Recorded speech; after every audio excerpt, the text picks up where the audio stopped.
Italiana, que es un evento de promoción del idioma italiano que organiza cada año nuestra Cancillería del Ministerio de Asuntos Exteriores Italianos. Hoy decimos que es una tarde sobre Dante Alighieri, en alianza con la Universidad Nacional y la Universidad Tadeo Lozano. ¿Por qué? Porque hoy presentamos dos libros, los dos en tema Dante. El primero lo hicimos ahora con Gabriela, por las personas que llegaron ahora, y es un libro de un autor italiano que se llama Daniele Aristarco, es un libro por adolescentes, niños, y es un primer paso para conocer el mundo de Dante Alighieri. Y hoy, en la tarde, estamos acá a presentar este libro, que del Arnold Magdalena, Lecturas colombianas de Dante Alighieri, claramente es un recorrido en la cultura colombiana, en ver cómo la cultura colombiana se confrontó con la obra de Dante Alighieri. Después, algunos de ustedes ya se dieron cuenta, tenemos algunos pasaboca, ya una Coca-Cola, un café si necesitan algo, y agradezco a nuestros invitados. De verdad, ahora voy a hacer una gaffe, se dice también en español, porque de 4 personas me acuerdo el nombre de 3, porque 3 se leen en la portada. Sí. Entonces, me acuerdo el nombre de mi amiga Anastasia Belosova, de Norma Dolato, del profesor Suárez y de un otro profesor, Alejandro, que acá no se lee en la portada, pero claramente son todos los autores de este libro, y gracias a todos y bienvenidos. A usted la palabra.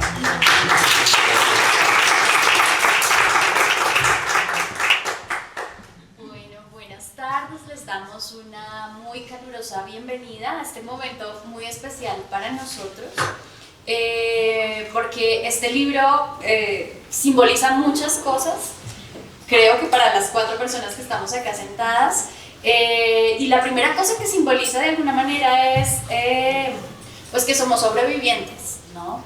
Este libro se pensó y se escribió en medio de la selva oscura de la pandemia, y surge como un deseo de profundizar a partir del encuentro que habíamos hecho en el año 2021, un encuentro virtual porque estábamos en confinamiento, para conmemorar pues los 900 años de la muerte de Dante. Nos reunimos un conjunto de profesores, algunos de la Tadeo. En ese momento yo era profesora de la Tadeo y Alejandro Molano era el decano de la facultad de... ya se me olvidó, la facultad de Ciencias Humanas, no, de Ciencias Sociales en la Tadeo, ya apareció otra vida de eso. Y la profesora Anastasia, profesora del Departamento de Literatura de la Universidad Nacional, y el profesor Rodolfo, profesor de Lenguas Extranjeras de la Universidad Nacional, pues decidimos armar un evento alrededor de Dante y de la conmemoración de sus 700 años, pues desde los 700 años de la muerte.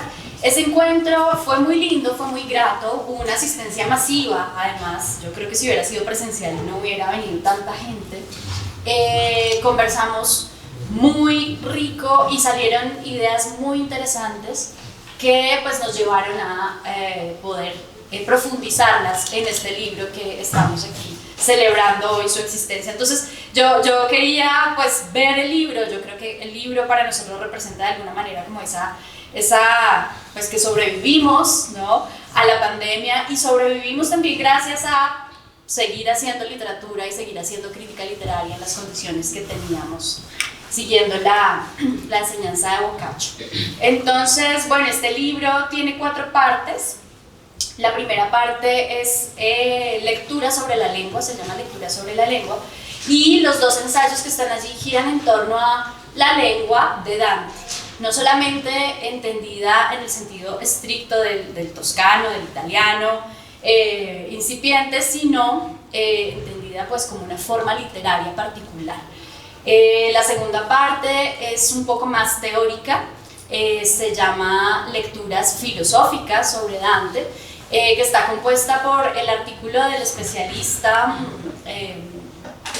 muy reconocido mundialmente justamente por sus trabajos en Dante, Humberto Ballesteros, donde hace pues un recorrido por todos los neologismos que hay en el Paradiso, y nos muestra un Dante filósofo desde una perspectiva pues muy fluida, muy dinámica.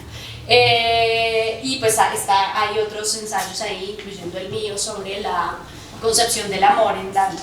Luego tenemos la tercera parte del libro que trata como de profundizar en el diálogo entre las distintas artes y la obra de Dante. Uno de los capítulos que hay allí es el capítulo de Alejandro Molano sobre la relación entre Botticelli y Dante, de que ya nos hablará. Y la última parte es la parte que está enfocada en la recepción de Dante en Colombia, a cargo de Anastasia. Y bueno, donde ella nos da un panorama justamente de la influencia y de la importancia de Dante en nuestra literatura. Fue un libro en el que quisimos que no fuera solamente la Divina Comedia la que protagonizara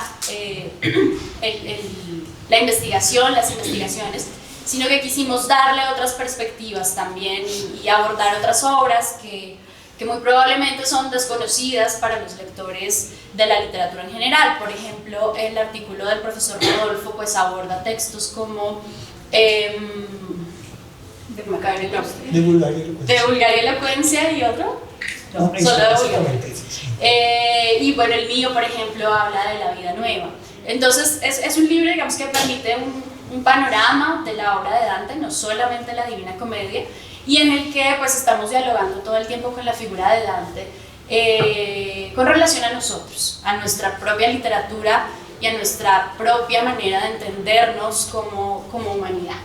Entonces, bueno, ese es el contexto del libro. Yo quisiera empezar justamente preguntándole a Rodolfo, así como un abrebocas, como un incentivo para que este público se anime a leer tu artículo.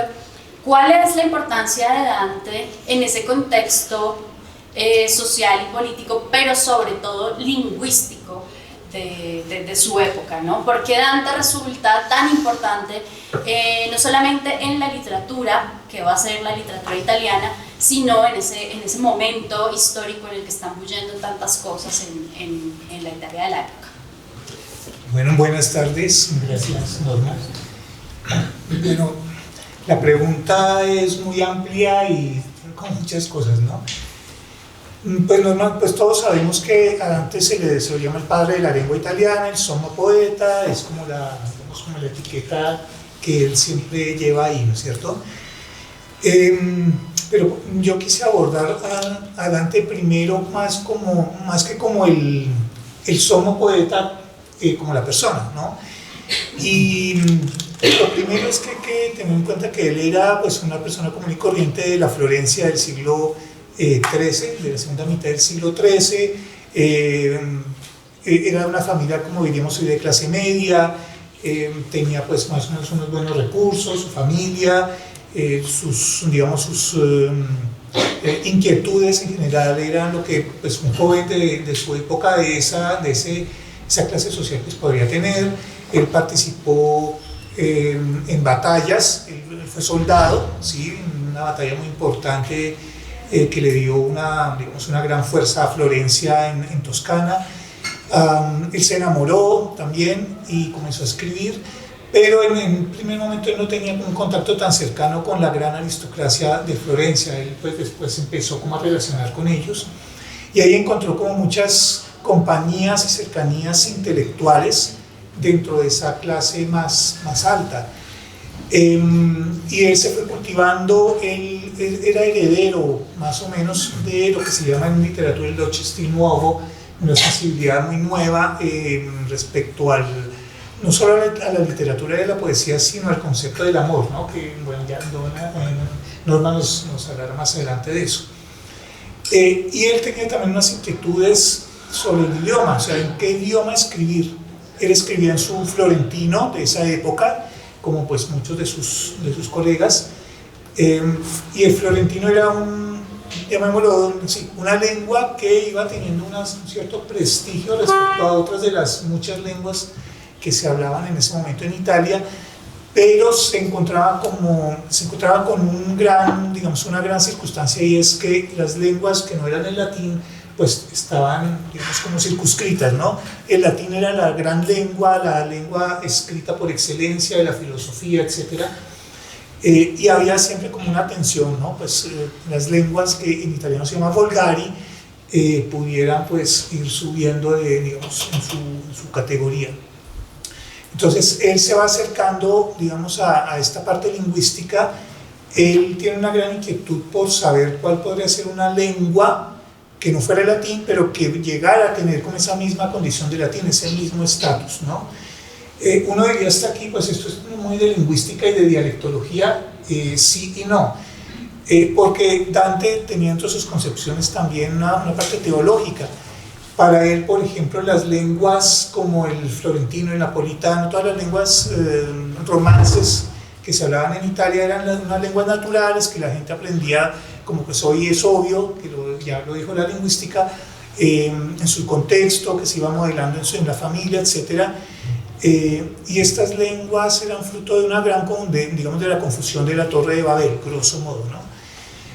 Mientras que para él el latín era una lengua que se habían tenido que inventar los intelectuales en algún momento de la historia para que todos se pudieran entender y pudieran sobre todo escribir. Él pues hace toda su disquisición, esto lo pone él en un tratado inconcluso que se llama De Vulgaria Eloquencia, o sea, el tratado sobre la lengua vulgar, o sea, la lengua cotidiana.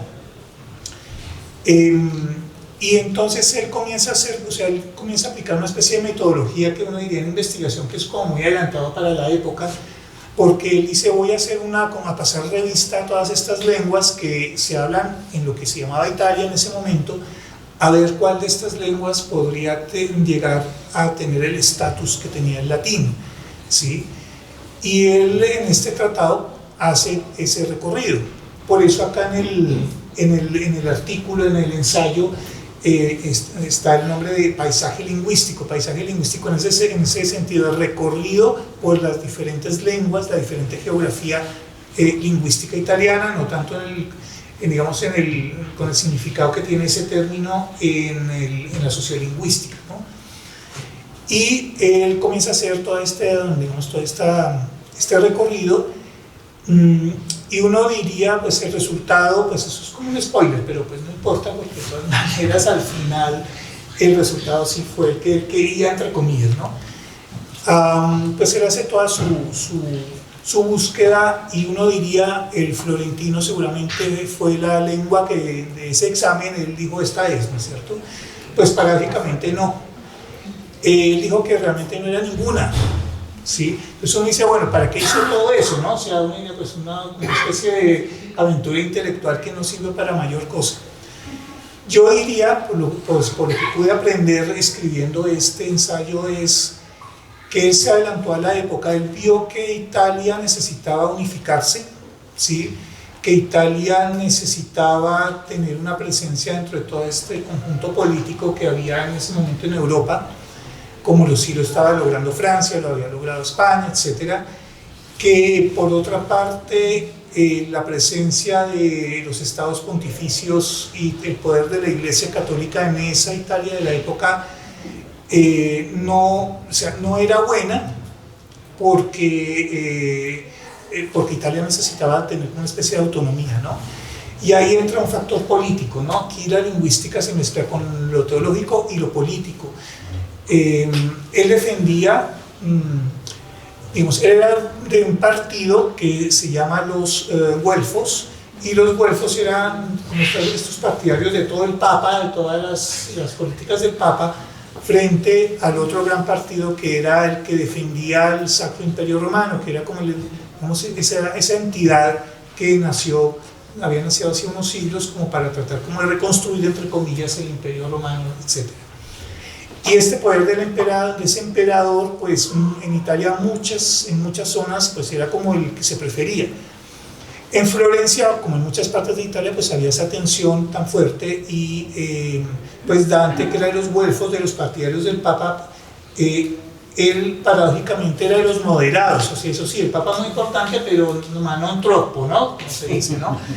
Y de alguna manera él terminaba apoyando al otro partido, que eran los gibelinos, en ciertas cuestiones. Él tuvo cargos muy importantes en Florencia, y debido a estas luchas internas de este partido de los güelfos en sus dos facciones, en algún momento la facción enemiga de él toma el poder y lo exilian, ¿no? Lo exilian, lo acusan, como pasa curiosamente en el siglo XXI, de corrupción, etc.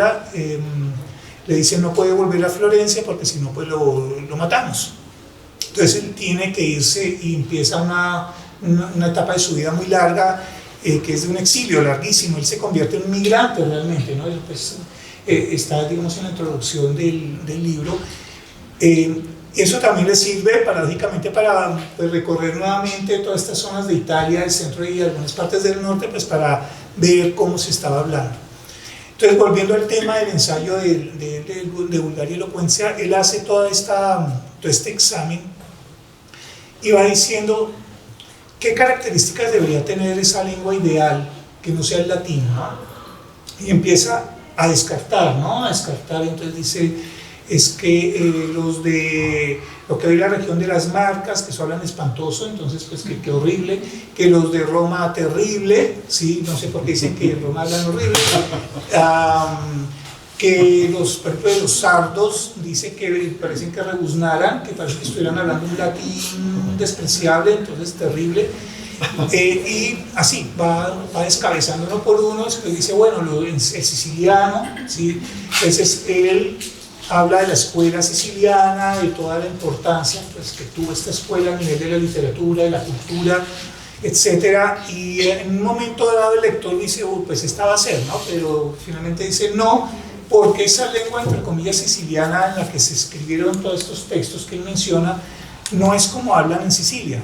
Que como hablan en Sicilia, pues terrible, o sea, también, terrible, no, que rescata lo que escribieron algunos poetas en siciliano, pero que no tendría como no reúne el requisito. Y así sigue, después llega entonces a Bolonia, que en mi concepto de Bolonia se la ha subestimado en toda esta historia, porque muchos de los grandes poetas del Dolce Stil Novo eran boloñeses también, y escribían en un boloñés, digamos más o menos, y lo mismo, Dante dice, buenísimo, aquí tengo mis amigos, además muchos de sus amigos eran de allá, él vivía en ese momento en Bolonia, que era, digamos, estaba gobernada por sus amigos, entonces él dice, sí, o sea, muy bien, han escrito muy bien, pero el problema es que la gente normal de Bolonia no habla así, o sea, y hace toda una comparación que hoy en día sería muy poco políticamente correcta, ¿no? Dice que todas estas lenguas de esa zona de Emilia-Romagna, las mujeres hablan como si fueran hombres y los hombres hablan como si fueran mujeres, más o menos, ¿no? Sí, pues obviamente eso es poco científico hoy en día, pero no será como una percepción. Exactamente, sí. Y así, ¿no? Finalmente llega a Toscana, Florencia, y dice que los toscanos y los florentinos, sobre todo, se creían demasiado importantes, ¿no? Pero que florentino realmente no era tampoco la lengua, que solamente valía la pena rescatar la de sus amigos y la de él mismo, que él no se menciona directamente, pero lo hace, uno al leerlo uno sabe qué es él, ¿no? Entonces finalmente él dice, no, o sea, no hay ninguna de estas lenguas que cumpla esos requisitos. Entonces dice, ahora yo voy a decirles qué requisitos debería tener esa lengua ideal. Y él los nombra, debe ser una lengua que sea capaz de, digamos, de tener un ascendiente político importante, que sea capaz de tener un gran prestigio entre toda la sociedad y que pueda ser también parte de lo que se llama la corte, ¿no? Como en la corte de Francia, la corte de España, etc. Y que debería ser como una composición un poco de todas estas, digamos, lo que él logró rescatar de ese examen, y que reuniera una parte de todas las lenguas de Italia, más o menos, ¿no? Una especie de, que él termina llamando como italiano, él anticipa eso. Entonces él hace esa revista y llega a esa conclusión de que no existe, pero está, él lo compara, usa la metáfora de una pantera, la pantera cuyo olor uno lo percibe en todas partes, que uno no la ve, pero uno sabe que está ahí. Para él esa futura lengua italiana está así, como esa pantera.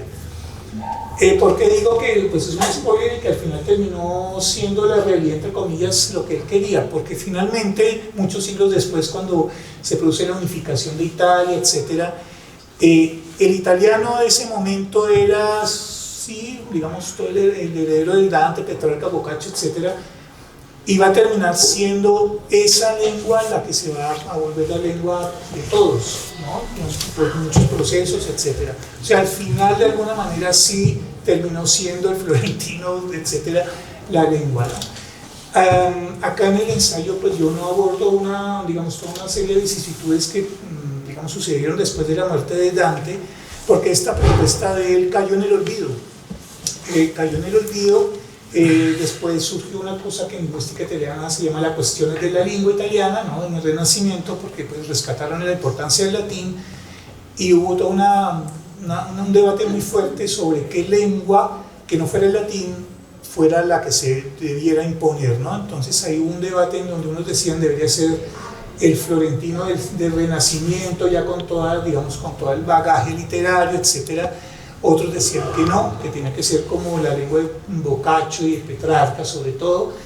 Se impuso a esa tendencia, y este escrito de Dante lo reexhumaron, y cuando lo leyeron en esa época dijeron, pero ¿por qué Dante dijo eso? Él no pudo haber dicho eso, y lo volvieron a descartar, y eso creo que hacia el siglo XIX se volvió a rescatar esta visión de Dante.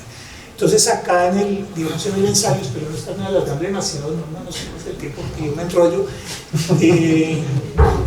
en el ensayo, entonces, digamos, yo hago como digamos, como que explico todo eso, ¿no? Y yo comienzo diciendo que uno cuando va a Italia, uno va a encontrar siempre el italiano, así esté oyendo otros idiomas. En la lingüística italiana lo llaman dialecti, pero pues sabemos que son otras lenguas, pero que el italiano está ahí capilarmente.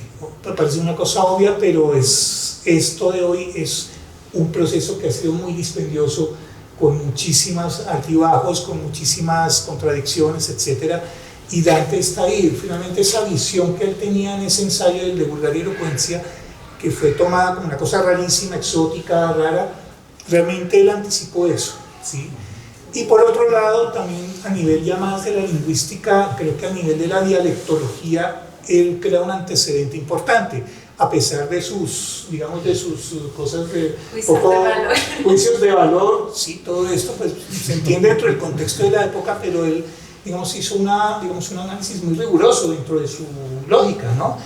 Y creo que eso es un aporte valiosísimo también para la lingüística en general, para la lingüística italiana, porque de alguna manera, después de ese análisis, él anticipa, sin darse cuenta, anticipa lo que realmente necesitaba Italia en esa época, y que siglos después se demostró que, en mi concepto muy personal, y aquí estoy en territorio que no es estoy jugando de visitante, sí se dio, me parece.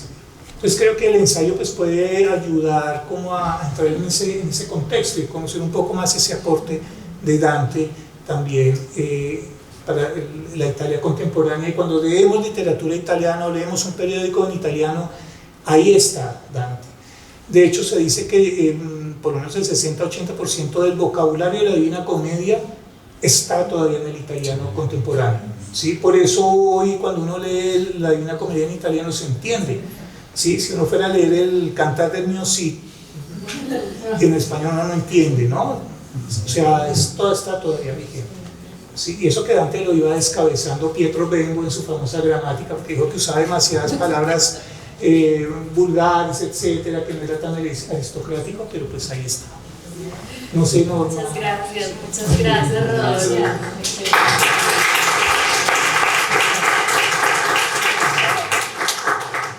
Pues dices dos cosas que me parecen muy interesantes a mí para poner en relación con la Divina Comedia, y yo creo que se podría hacer con todo Dante, y es por un lado el tema del viaje. Al final de Vulgar y Elocuencia es un viaje por lingüístico, ¿no? Por este territorio que va a ser Italia, y por el otro lado, bueno, y el viaje va a ser fundamental, todos lo sabemos, ¿no? En la Divina Comedia, y este viaje alucinante por lugares que ya existían, como el infierno, ¿no? Que tenía su antecedente pues, en el Hades y en las cosmovisiones anteriores, paganas, pero por lugares que no existían, como por ejemplo el purgatorio, ¿no? Que aunque existía la deducción lógica de los padres de la iglesia de que debía existir un lugar en el más allá como el purgatorio, pues nadie se había puesto a pensar e imaginar cómo era ese lugar y a poblarlo de geografía y de habitantes, ¿no? Y es este viaje alucinante el que ofrece pues, una geografía del más allá. Eso me llama mucho la atención. Y por otro lado, lo que dices sobre el método de Dante, ¿no? La escritura de Dante, claro, es literaria en la Divina Comedia, por ejemplo, pero también es muy científica, y hay quienes dicen que la Divina Comedia podría leerse incluso como una enciclopedia.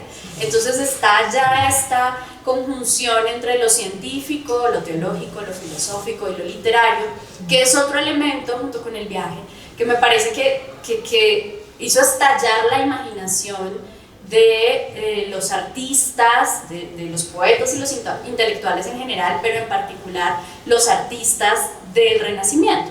Y entonces quisiera aprovechar para preguntarle a Alejandro por esa relación entre Dante y los artistas del Renacimiento. Aprovecho también para decir que Alejandro en su momento era decano en la Tadeo, pero ya no lo es, ahora es profesor del Departamento de Literatura de la Universidad Nacional. Y bueno, justamente una de sus especialidades es pues la historia del arte, y él trabajó en la relación de Dante con la pintura renacentista. Entonces, Alejandro, cuéntanos un poco por esa relación, esa inspiración de Dante para los artistas. Bueno, muchas gracias. Sí, a mí me parece interesante como continuar en el diálogo, porque sí, así como tú has dicho que el italiano actual, ahí está Dante en el italiano actual, un poquito lo que yo exploro también en mi ensayo es cómo en nuestra imaginación, en todo el mundo cristiano, católico, nuestra imaginación visual es una imaginación que viene, digamos, directamente de Dante y que ha sido elaborada por una tradición muy larga de artistas realmente, ¿no? Eso es muy impresionante. Es decir, la imaginación visual, Dante es el escritor que ha inspirado quizá con mayor potencia la imaginación visual de los artistas desde aquel momento, en una etapa muy crucial en el Renacimiento, pero luego también, digamos, se extiende a una tradición que llega hasta la modernidad. Así que eso es realmente muy interesante. Yo me detengo en el ensayo particularmente en un artista que fue, digamos, que hizo un aporte muy importante al desarrollo de esa imaginación literaria con la que Dante construyó un mundo que luego los artistas se van a encargar de traducir visualmente, que es Sandro Botticelli, ¿no? Ese es un poquito el ejercicio, es ver en el ensayo, ustedes lo que van a encontrar es, digamos, un poquito la inmersión en dos proyectos en los que participó Sandro Botticelli allá hacia 1481, el primero, y 1400, finales del 80 y principios del 90 del siglo XV, que son dos proyectos de ilustración y de edición de la Divina Comedia. Es realmente un momento muy interesante, porque es también el momento en el que empiezan a aparecer realmente las primeras ediciones impresas de la Divina Comedia. Entonces ese, digamos, es uno de los aspectos también interesantes del momento en el que Botticelli va a desarrollar un proyecto tremendamente ambicioso de ilustración y edición de la Divina Comedia. Entonces son dos proyectos. El primero es un proyecto de 1481, que es la primera edición, digamos, florentina de la Divina Comedia. Es, digamos, ya impresa. Está hecha, sin embargo, como en la manera del manuscrito, porque digamos que la traducción visual de Dante Alighieri comienza ya por allá hacia 1380 con los primeros manuscritos iluminados, y va a pasar rápidamente también a la pintura al fresco y luego a la escultura, y en fin, ¿no? Incluso aquí en Colombia, nuestros artistas coloniales, cuando representan las escenas del juicio final y del infierno y del purgatorio y del momento, digamos, del juicio final, se inspiran también en una tradición visual que nos lleva directamente a Dante Alighieri, ¿no? Y eso es, digamos, pues fascinante. Entonces, bueno, los proyectos en los que participa Sandro Botticelli están ahí, en ese momento en el que empiezan a aparecer las primeras ediciones impresas de la Divina Comedia en Italia. Creo que la primera es realmente veneciana, entonces los florentinos no se quieren quedar atrás y van a sacar la suya propia, ¿no? Impresa, con unos comentarios gigantescos de un erudito ¿no? Que enmarcan, digamos, ahí van a encontrar las imágenes en ese capitulito, es muy interesante porque el poema ocupa apenas como una especie de tercio, más o menos, de la superficie de la página, y lo más grande es realmente el comentario erudito de Cristoforo Landino, y al final están en la base de la página pues unas ilustraciones que Sandro Botticelli diseñó y que luego un personaje, Baccio Baldini, es el que va a llevar a la imprenta propiamente. Es un primer proyecto fascinante, entre otras cosas porque, como ocurría en aquella época también en los impresos, se demoraban mucho las imágenes eran un problema, no se sabía muy bien, no era fácil, digamos, imprimirlas, y en efecto las imágenes solo los primeros 3 cantos Botticelli logró, digamos, no solamente presentar los diseños, sino luego pasarlas a la impresión, y quedaron impresas solamente las 3 primeras imágenes de los primeros 3 cantos del infierno.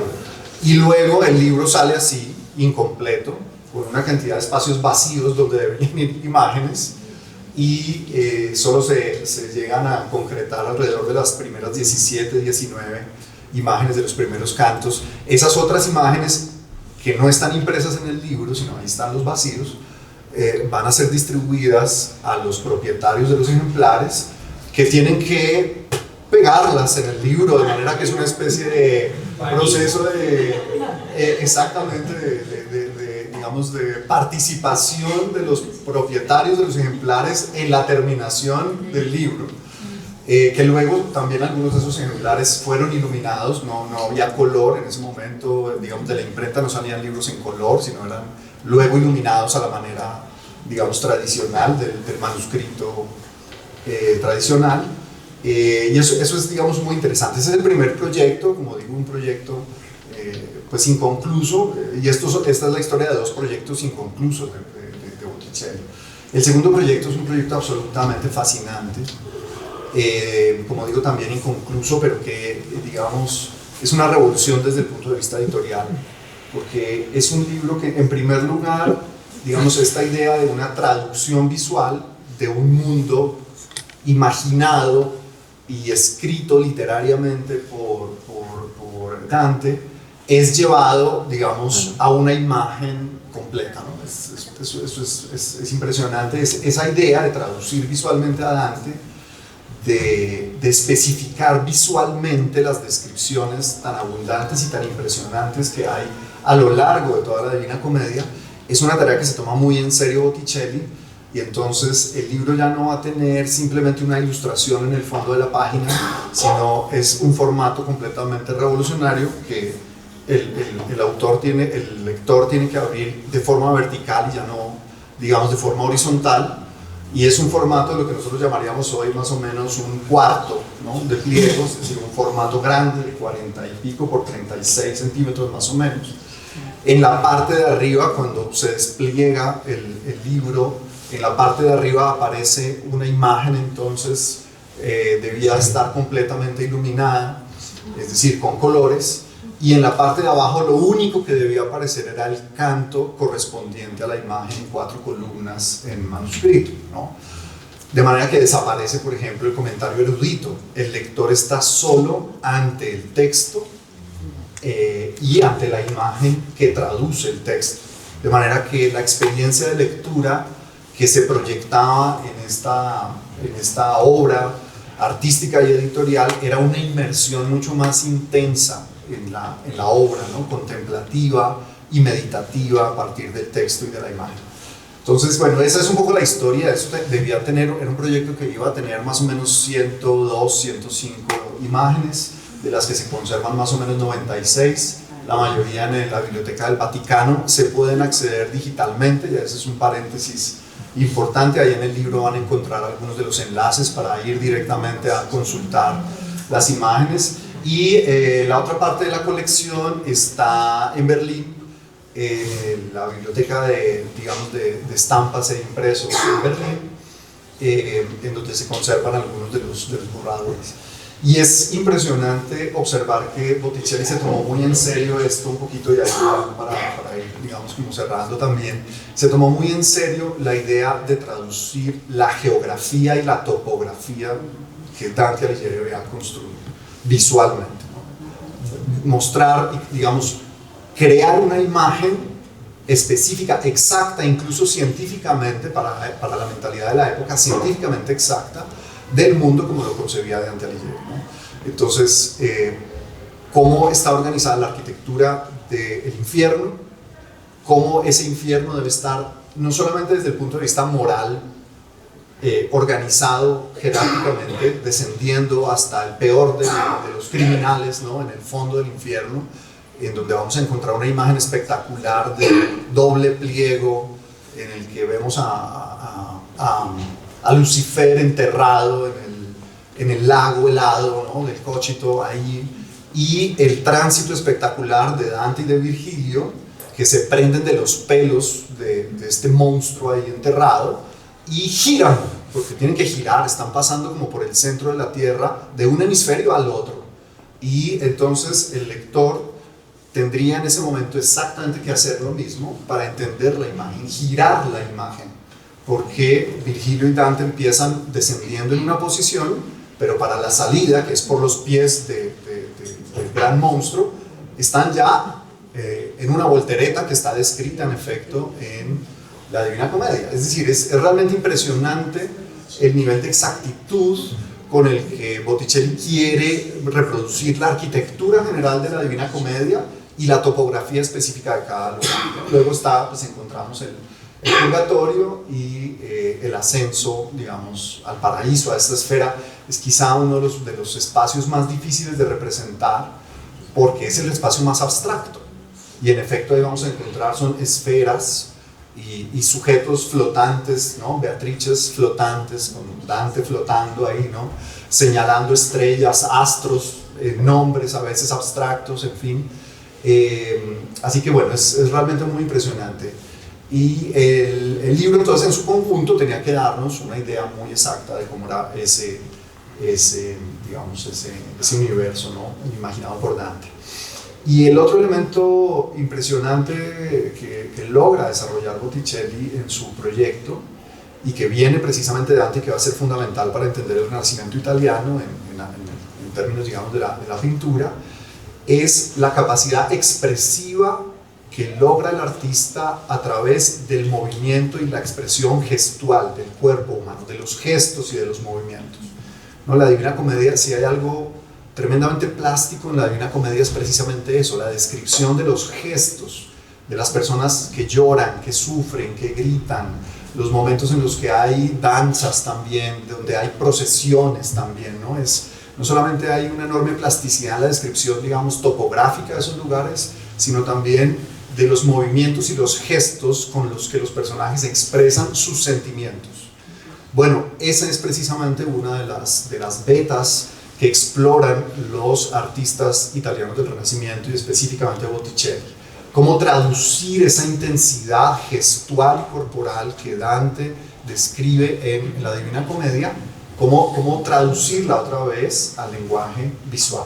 Y ese es, digamos, otro de los elementos pues impresionantes del proyecto de Botticelli. En una escala que es realmente, pues, digamos, mediana y pequeña, lograr mostrar la gestualidad intensa y la acción de cada una de estas escenas que se describen en los cantos, con lujo de detalles. Entonces realmente hay escenas espectaculares en el infierno, el descenso al infierno, cada paso en el descenso al infierno es realmente casi una pieza como pionera de la cinematografía, sobre cómo los personajes se van moviendo y se van desplazando por el espacio, repitiendo las figuras y mostrando gestualmente la interacción que se está dando entre los personajes. Luego ocurre lo mismo en el ascenso, digamos, a través del purgatorio hasta el jardín. Una de las escenas más espectaculares quizá es la de la aparición de Beatrice en este momento impresionante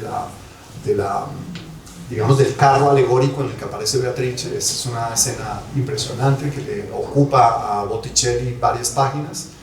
Y luego en el ascenso pues al paraíso ya hay una escena también impresionante en la que Beatrice y Dante acceden por fin a una de las últimas esferas, y entonces hay un chorro de luz que ciega los ojos de Dante por un momento, y luego se sumergen como si ese chorro de luz fuera un río, en efecto, ¿no? Entonces vemos a Dante y a Beatrice en efecto haciendo una especie de gesto de inmersión en ese chorro de luz que está lleno de flores y de pájaros y bueno, en fin, es realmente una escena maravillosa. Así que yo lo resumiría en esos 3 puntos, ¿no?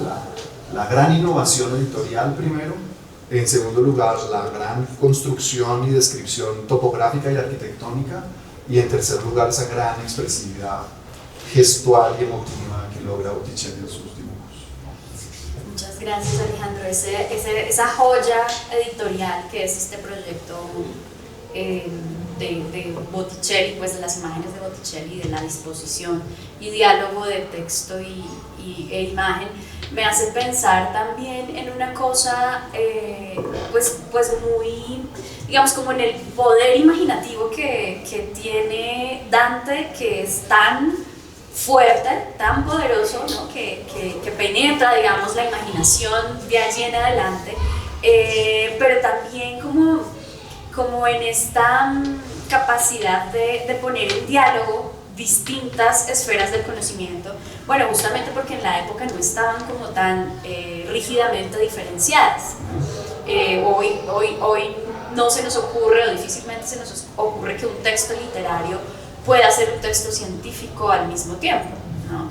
En la época, y para Dante lo era naturalmente, y esa es una de las cosas que me parecieron a mí más apasionantes en La Vida Nueva, y pues es lo que trabajo en mi ensayo, como lo que hace Dante en La Vida Nueva, que es un libro de poemas, ¿no? De canciones, de sonetos, lo que hace es construir una teoría filosófica y científica de lo que es el amor, a partir de la refutación de las distintas teorías del amor que existían antes, ¿no? Desde la teoría médica del amor como un desajuste de humores en el cuerpo, pasando por supuesto por las teorías de los poetas contemporáneos como las de Dolce Spinoza, y proponiendo su propia teoría del amor, que de alguna manera es una dialéctica entre esas teorías, a la que le va a sumar filosofía cristiana como la de San Agustín, ¿no? Y va a terminar haciéndose una teoría del amor tan robusta y tan científica, que termina siendo las bases de nuestra psicología moderna, ¿no?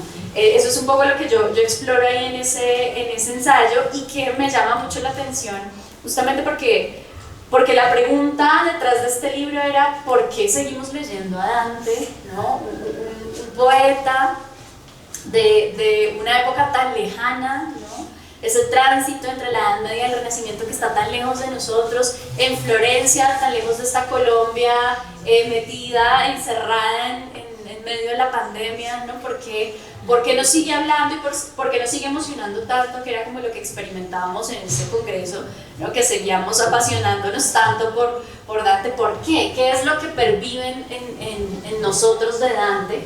Y esa es la pregunta que guió de alguna manera el libro, y es la pregunta que le quisiera hacer a Anastasia para abrir la conversación justamente sobre la recepción de Dante en Colombia. ¿Por qué a los colombianos nos sigue interesando Dante, y qué encontraste tú en esos análisis y también en esos diálogos con diversas artes de los colombianos con Dante? Ay, gracias, Norma, por esta pregunta también amplia. Voy a intentar responder de alguna manera. Me parece que lo que acabas de decir también se refleja en el título del libro, Del Arno al Magdalena, ¿sí?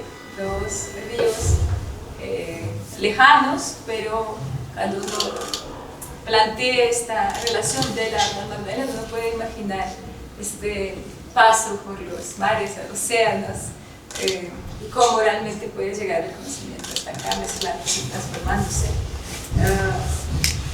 Recuerdo cómo estábamos pensando, buscando el título, y quiero agradecer al decano de la Facultad de Ciencias Humanas, Carlos Páramo, que nos dijo, no, como el título que tienen, no, era como Dante 700, algo así.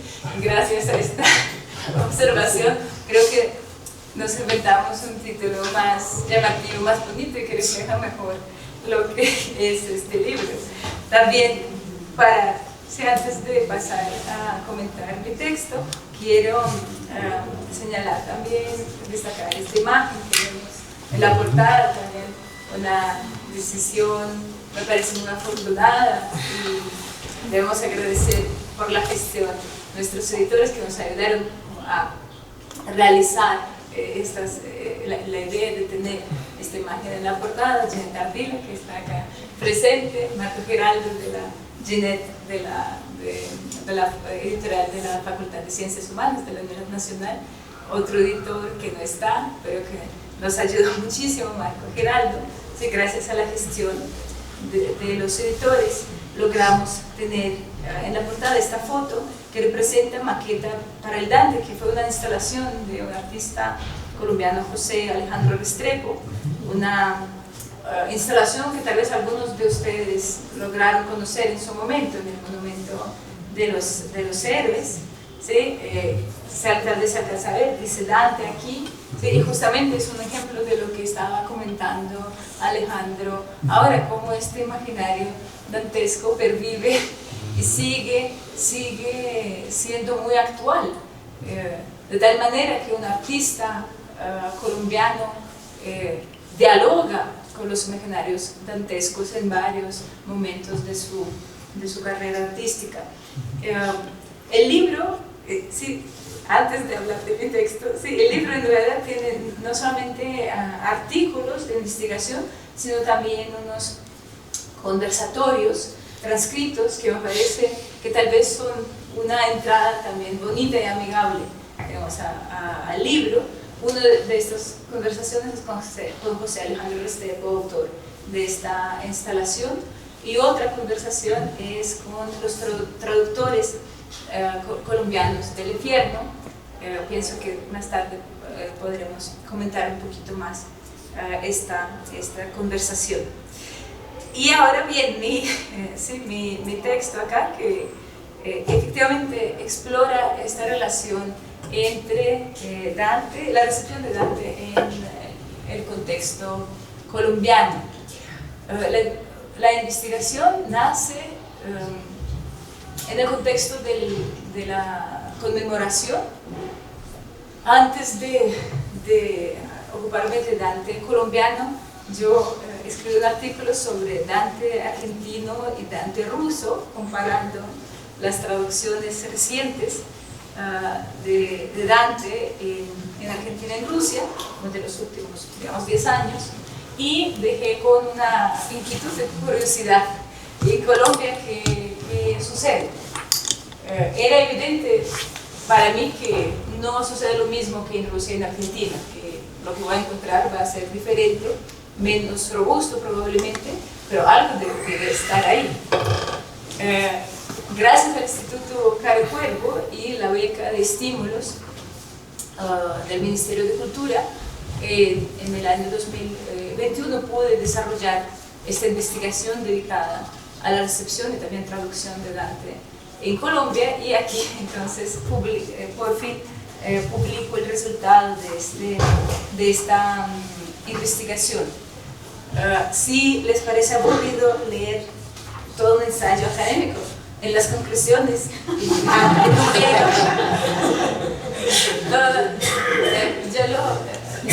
los que han leído a Jan Mucharzowski, teórico checo, saben que después de dar toda una disertación teórica aburrida, deja como 2 páginas donde resume todo. Todos los estudiantes agradecen.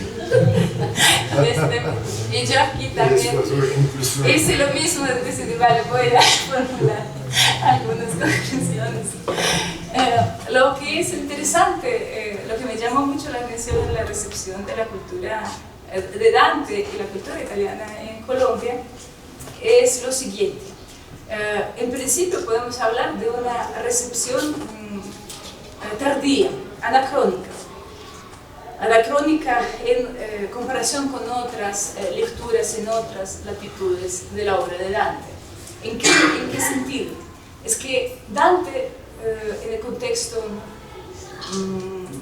por ejemplo, europeo, fue redescubierto por los románticos alemanes y canonizado como una especie de autor romántico y leído a partir del siglo XIX, pues como autor del amor, poeta del amor y también poeta político, poeta exiliado, y uno puede ver claramente la importancia de estas interpretaciones en Europa, pero también en Latinoamérica. Por ejemplo, en Argentina sí les llamó la atención la faceta lingüística de Dante y la cuestión de la nación, ¿sí?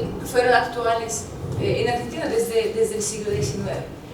En Colombia, durante muchísimo tiempo, se siguió leyendo a Dante como poeta cristiano, poeta religioso, poeta que nos acercaba a lo divino, que nos abría los ojos, que nos permitía, ¿sí? Descubrir la verdad absoluta. Y sí, eso nos dice algo sobre también la cultura colombiana del siglo XIX. ¿Sí? Pero lo interesante es que no solamente en el siglo XIX, principios del siglo XX, no encuentra eso, hasta los años 50, ¿sí? Se va repitiendo y repitiendo esta misma idea sobre Dante, poeta religioso, una idea muy conservadora, hay que decirlo, y muy sorprendente si uno revisa el contexto, si uno piensa cuáles son las lecturas de Dante que son vigentes en otros espacios. Después, otra cosa que descubrí que me pareció muy interesante y muy importante es la importancia de Jorge Luis Borges en la recepción de Dante en Colombia. Realmente fue toda una generación de escritores, de lectores que al leer a Borges, al leer sus textos dantescos, se interesaron por Dante. Entonces, ya en términos de teoría literaria o estudios culturales, uno ve algo fascinante. Imagínense, ahí está Italia en Europa, ¿sí? Y aquí está Colombia. Y no es tan fácil trazar una línea recta, directa, que conecte estos dos espacios. Los espacios culturales son muy deformados. Normalmente no es simplemente trazar una línea, una distancia.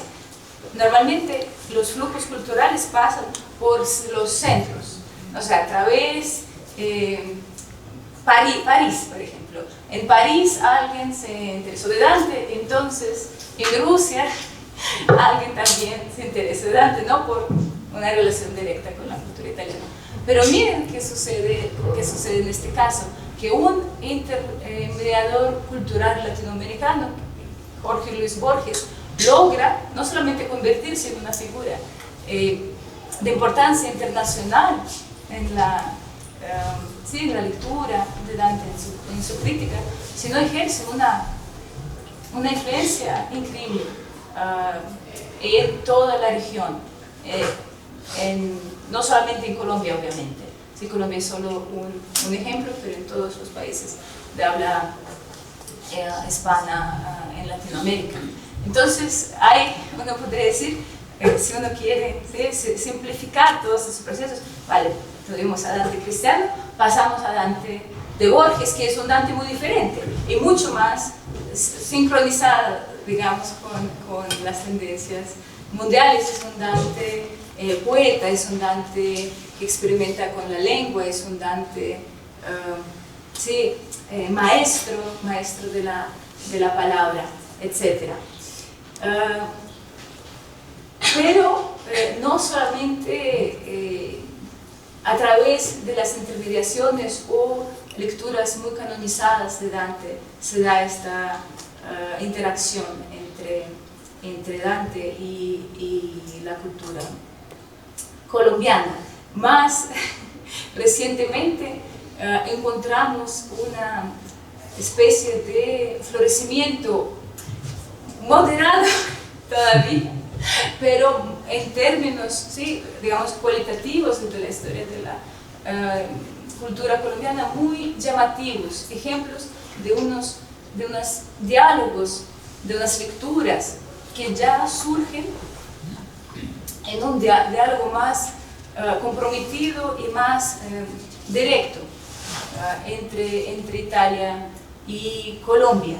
Obviamente hay motivos, hay razones prácticas detrás de este proceso, como por ejemplo la apertura de Colombia hacia el mundo, el hecho que se viaja más, que se estudia más en el extranjero, que el mercado editorial y la industria editorial también ha crecido muchísimo desde los años 80. Hay una también gran transformación universitaria, aparecen centros universitarios, no aparecen, se fortalecen los centros universitarios en los cuales se puede llevar a cabo la investigación, aprender la lengua italiana, empezar a traducir, como es el caso de Gabriel. En este sentido, yo estaba pensando ahora, escuchando a mis colegas, como nosotros mismos con este libro ya estamos dentro de esta historia de alguna manera. Ahí estoy describiendo una historia de recepción, pero esta historia de recepción no se cierra, pero llegamos a un punto que incluye también este libro y que sigue más adelante. Aprovechando la presencia aquí también de uno de los autores de mi ensayo, de Alejandro Burgos Bernal, les quiero leer un pequeño fragmento de lo que digo sobre estas últimas tendencias en la recepción. Digo lo siguiente: en 2019 aparece en Bogotá un texto literario profundamente conectado con la obra de Dante, el poema En Peña Negra o Teodoro y Aurí, Tú ya estás muerto, de Alejandro Burgos Bernal, publicado por la editorial independiente Lobo Blanco, editor Ícaro Valderrama. Alejandro Burgos Bernal vivió muchos años en Italia y ha sido traductor de literatura italiana. Tradujo Las florecillas de San Francisco, Las semillas de Gramsci, otros escritos de Pier Paolo Pasolini, también cuentos de Beppe Fenolio y los últimos 3 días de Fernando Pessoa, de Antonio Trabucchi. Después digo que el acercamiento de Burgos Bernal a Dante no está libre de intermediarios, pero aquí se da una interacción directa con uno de los centros dantescos, Italia. La experiencia de Pier Paolo Pasolini abre camino hacia un trabajo atrevido con el legado dantesco, liberándolo del peso excesivo de la canonicidad y convirtiéndolo en un modelo vivo y fructífero. Sí, la apariencia de unas lecturas que primero están más directamente conectadas con Italia y con Dante en su lengua original, y además unas lecturas menos respetuosas, digamos, frente al autor, nos hablan de una lectura más dinámica, de una relación más viva con el legado dantesco, porque cuando, por ejemplo, hablamos del poeta cristiano alto, canonizado, que está ahí lejísimos, sí, es muy difícil encontrar ejemplos de lecturas que no sean como repetición de lo mismo encontrado en los viejos manuales de literatura. Otro ejemplo de este diálogo más vivo y dinámico es la traducción del infierno, que pienso que podremos comentar más adelante, porque cerraremos este lanzamiento también con una pequeña conversación sobre las perspectivas de la traducción de literatura italiana en los espacios universitarios y espacios pues, académicos y también editoriales independientes. Muchas gracias, Anastasia. Bueno, ¿hay en el público alguna pregunta? ¿Preguntas? Por allá atrás. Que si ya sale. Que si ya libera la mamá. Esa es la pregunta. ¿Está el libro acá para el libro? Sí, señora, a la salida en la mesita. Porque siempre en Colombia la palabra dantesca tiene una connotación tan diferente, o sea, es dantesco y uno ya, ay, se acabó el mundo, como que algo grotesco, como algo No sé, La imaginación visual, yo creo. Porque solo leemos el infierno. Nos imaginamos el infierno. El infierno que es el más interesante, ¿no? Si el infierno es el más interesante, sí, y siempre sí se asocia a lo apocalíptico, al fin del mundo, etc. Pero faltó leer el paraíso y el purgatorio. El purgatorio y el paraíso, que es el camino de la También ascensión. quería decirle que en Colombia ya se está vendiendo mucho la literatura italiana en español, como la del autor Scrudo, ¿no? Y él hizo un libro sobre Dante y Mateo. Mateo tiene muchísimos libros de Medici y todo esto, pero me llamó la atención y yo hace poquito leí la de Dante y es buenísima. Él se inventa un culebrón ahí delante de su época, en su relación con Beatrice, toda esa imaginación que tuvo, toda la cuestión, como eran sus papás, su familia. Es un libro pequeño porque realmente no es tan grande, pero es una novela muy interesante de cómo participa Dante como soldado, más que como poeta, porque siempre lo hemos visto más como escritor, como poeta, pero no como un soldado y todo lo que sufría, porque el tipo de la guerra le daba muy duro, o sea, era el peor soldado del planeta y Dante, ¿no? Como que aquí voy a hacer allá, aquí tengo que matar porque el tipo se hace muchísimos cuestionamientos sobre pues, este enfrentamiento de los Wolfos y los Boeing, ¿no? Entonces es muy chévere porque ya lo conseguimos en Colombia en español, no lo leí en italiano, pero está en español. La obra de Mateo. Yo quería aprovechar hacer un aporte de pronto a la reflexión sobre la recepción, porque yo recuerdo, lo recuerdo con mucho cariño, porque fue el poeta que yo estudié para hacer la tesis de grado de pregrado, que es Giovanni Queser. Giovanni Queser es un poeta de los años 70, vivo todavía, es colombiano, nacido en Sucre, pero entiendo que muy de aquí del centro y del sur del país, digamos, hizo su vida más, no tanto en el Caribe, sino en el centro y en el sur del país. Y su poesía es una poesía que no se puede leer sin pensar en la relación de Dante y Beatrice, sin la búsqueda de esta permanente, este ideal que lo eleve a uno, no que lo sumerge en el infierno, sino al contrario, que lo está elevando a uno del infierno, de la oscuridad, lo está llevando a la luz, de pronto a la luz. Yo pienso que hay más elementos ahí digamos, ese diálogo entre la literatura colombiana y la literatura europea, pero particularmente la figura de Dante, quizá. Un aporte de literatura. Gracias. Yo acá no soy una gran conocedora de Dante, pero oyéndolos a ustedes me ha parecido súper interesante el personaje, porque pienso que desde entonces siempre hay alguien que está pensando en la naturaleza humana, que según mi punto de vista, que soy abogada, jamás ha cambiado. Cambian los siglos, pasan los años, pero la esencia del ser humano es la misma. Se adapta a lo que le toca vivir.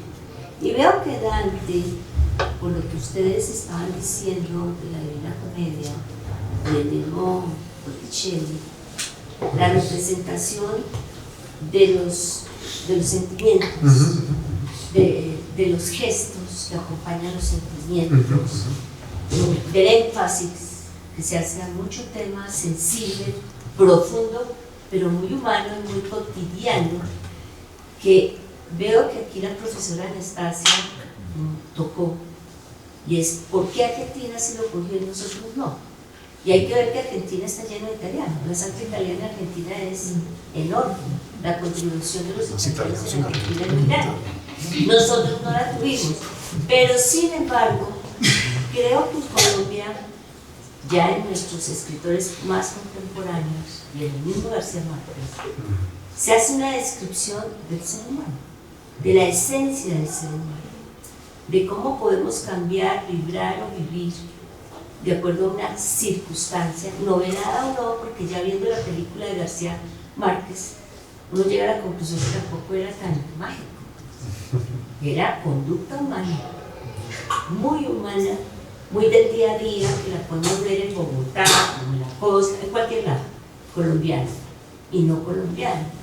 Entonces, de destacar, que voy a coger el libro también, que el ser humano definitivamente es el mismo. Y que si somos inquietos, perspicaces, abiertos a conocer el ser humano, vamos a tener mejores sociedades, indudablemente, porque vamos a poder convivir mejor, cosa que nos haría mucha falta en Colombia. Por supuesto que el libro será, si lo tomamos también desde ese punto de vista, muy pedagógico para entendernos como seres humanos, reconocernos y sobre todo aceptarnos. Muchas gracias. Esa es una de las preguntas que se hace Dante y eso es muy lindo, ver cómo se hacen literariamente preguntas como ¿cómo amamos? ¿Cómo es que amamos? Que es un poco lo que yo desarrollo en mi ensayo. Entonces el médico dice que amamos porque tenemos un exceso de bilis, ¿no? Y él... Sí, porque se nos metió por los ojos el exceso de bilis. O sí, hay distintas respuestas, ¿no? Y Dante está tratando de construir una, no solamente de cómo amamos, sino de pues, muchas esferas de lo que tú llamas naturaleza humana, ¿no?